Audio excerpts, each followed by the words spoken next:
Lavrov.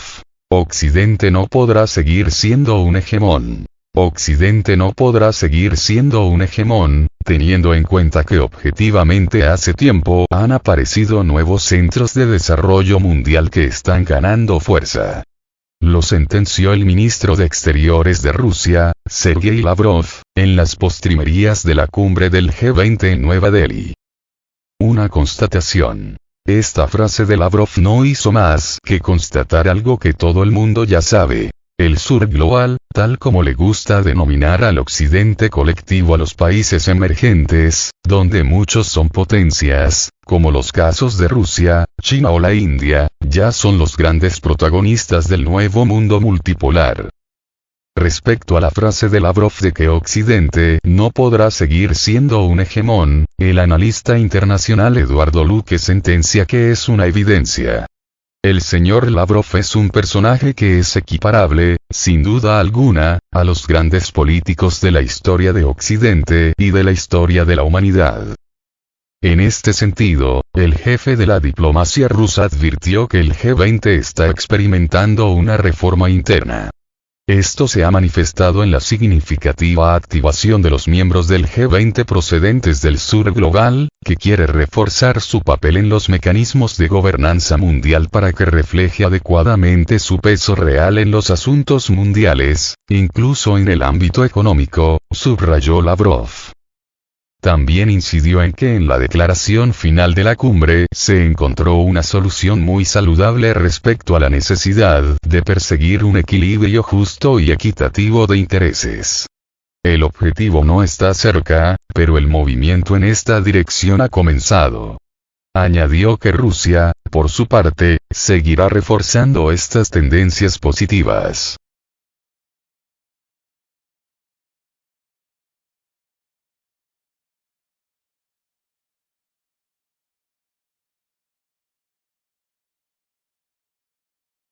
Occidente cada vez más débil. En el contexto de la reducción de la influencia de Occidente en el mundo, Lavrov señaló que los países occidentales no han logrado imponer la agenda ucraniana a los participantes de la cumbre, en particular, gracias a la posición de las naciones del sur global. Unas declaraciones que los propios medios occidentales dan por buenas, si recorremos algunos titulares y los contenidos de las noticias publicadas en los medios dominantes. Por ejemplo, Euronews titula Rusia aplaude la polémica declaración final del G20, mientras que Estados Unidos la respalda. En el artículo, reproduce unas declaraciones de Lavrov. Dicho medio también detalla que el gobierno ruso considera que la declaración final del G20 fue equilibrada. En tanto, el consejero de Seguridad Nacional de Estados Unidos, Jake Sullivan, acogió con satisfacción el texto. Desde nuestro punto de vista, es un trabajo muy bueno. Lavrov manifiesta lo que Occidente no quiere ver y a sufrir, enfatiza Luque al respecto. Lo que está pasando, por ejemplo, en las colonias francófonas en África, demuestra claramente que Occidente está perdiendo la partida, y es un proceso que se extenderá aún más, concluye el analista.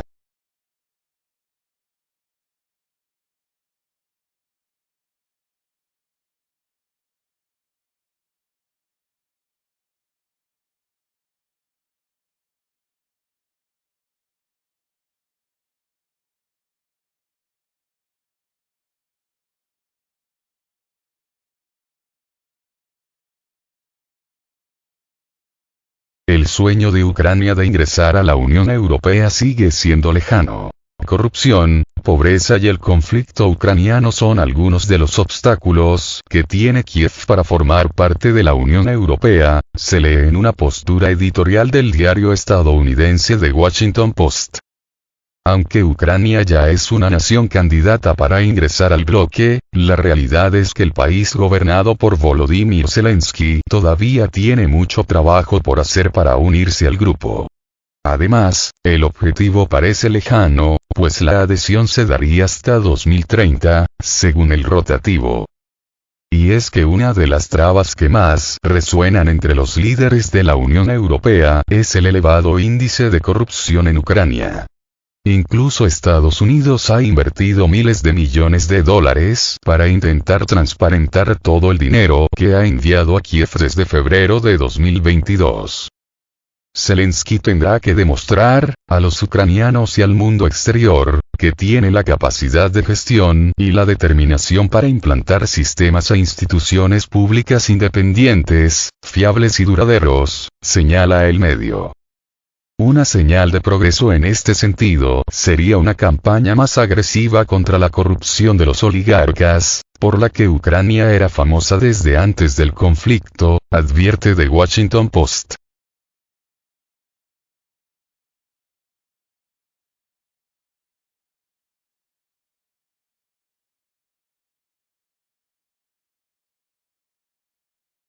En un informe de 2021, el Tribunal de Cuentas Europeo, que forma parte de la Unión Europea, reconoció que el problema de Ucrania es la gran corrupción que ha escalado hasta altos niveles estatales.